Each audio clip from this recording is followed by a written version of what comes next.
Hey everybody, Dr. Scott Keller coming at you from Synergy Chiropractic Spine and Joint Center. We're going to make a big shift in what we're going to be doing here in the gym over the next few months. The past few months we've obviously been focusing a lot on mobility. Very, very important, as most of us know, to have proper range of motion when you're trying to do a lift or a workout is vital. But the piece of the puzzle that's just as important is stability, okay? So, how many of us spend some time before our workout stretching out? A lot of us. How many of us have spent time stabilizing joints or areas? Probably not very many of us, okay? So kind of one of the common ones that a lot of people do is kind of for the shoulder to stabilize the scapular thoracic joint. But we're going to actually take kind of a foot up approach. We're going to start in the foot and ankle and then move our way up just like we did with mobility drills. Now, here's what we're going to ask of you guys. So the coaches are going to try to really encourage you to do some mobility things before you come to the class times, all right? So I'm going to try to remember in the videos to kind of mention at least the exercises, the mobility drills that I want you to do to pair or marry with the stability drill for the day, okay? So we're going to start down in the foot and the ankle today.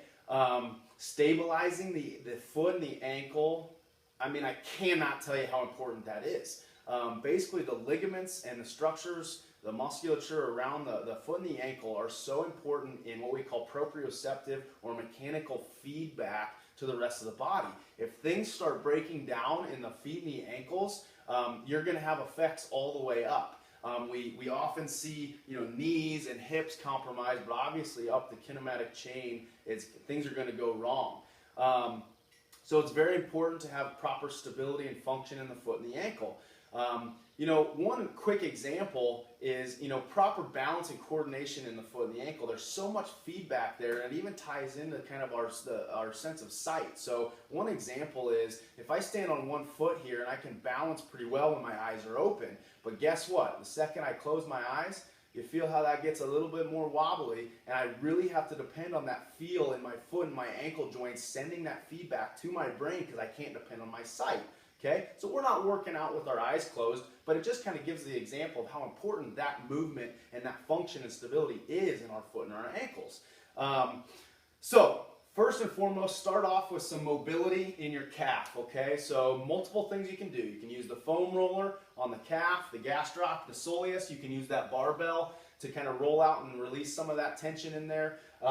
Really, really love the banded dorsiflexion exercise. Basically put that band around the ankle, tie it to a bar behind you, and just start getting that foot moving forward. Obviously, we showed it on a box as well, where you can do this kind of thing here. So really just get that posterior calf loosened up this week in your pre-WOD warm-up, okay? And then we're going to move into some stability drills for the bottom of the foot. So just real quick as far as some mechanics here and what we're going to be looking at. Essentially, when we're doing any movement like a squat, deadlifts, anything when we're on 2 feet, we need to have proper stability in the bottom of the foot. We're going to talk about the tripod of the foot, which basically means a point on the heel, the base of the big toe, and the base of the little toe. Kind of forms this triangle or tripod. Now, it's very important to maintain pressure, equal amount of weight or distribution of weight on all 3 of those points. Okay, so one of the things we'll see if we lose that tripod activation, okay, is the feet will collapse, the arch will collapse towards the floor, which causes my foot to roll in like that, okay? And then what follows the foot is the knee, and then the hip, and then up into the lower back. So we get a lot of people who squat like this, okay? So we lose that arch called overpronation. To correct that, a lot of times as coaches, we'll cue knees out, which is a great cue. But the problem is when we don't have proper stability in the foot, we'll oftentimes overcorrect. So I'm going to go for my squat. My coach starts seeing me slip into this overpronation, kind of collapsed arch position. So they yell at me to get my knees out. I try to get my knees out, and then I end up rolling on the outside of my feet, okay, to really overcompensate. So my arch here and here are raising off the floor, and I lose that stability on the big toe there. Okay, that's going to put excessive forces up through my knees and my hips as well. So we want to maintain weight on all 3 of those points throughout the movement. That's what we're going to work on. You should almost feel like just this part of your foot, right on the inner part of your arch, is kind of going up a little bit towards the ceiling, like you're kind of grabbing the floor a little bit, with the bottom of your foot. Now here's the drills here, what we're going to do. First of all, you need to be barefoot, so kick those shoes off, okay? You can really get a sense of where you're at on the floor with bare feet, okay? So we're going to get in a nice squat stance. Feel all three of those points, heel, base of the big toe, base of the little toe. And all we're going to do is initiate a little bit of a squat with my hips, okay? And just go about a quarter ways. And all I want you to do, this is more of a mental game here, is just really feel the bottom of the feet, like you're pressing up with all three of those points, descending, keeping the weight equally distributed.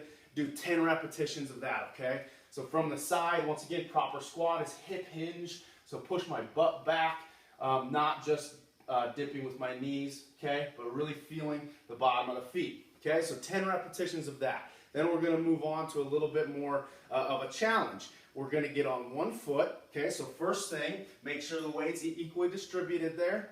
Balance, get your balance, okay? And then I'm going to start doing kind of a lunge backwards, okay?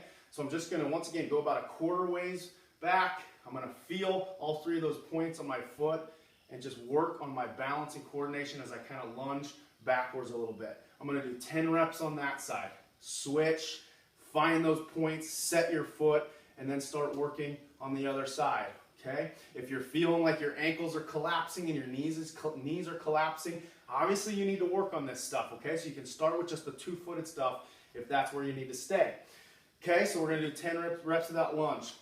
Then we're going to do the most challenging one, which is going to be, once again, single foot stance, single leg stance. Raise this knee up as high to 90 degrees as you can get it, and then we're going to externally rotate out as far as you can. Okay, so here to here, okay? And if you need to keep your balance, here, and once again, getting all 3 points of that foot on the ground, maintaining that pressure, really training the intrinsic muscles in the bottom of the foot here to really stabilize our foot and ankle.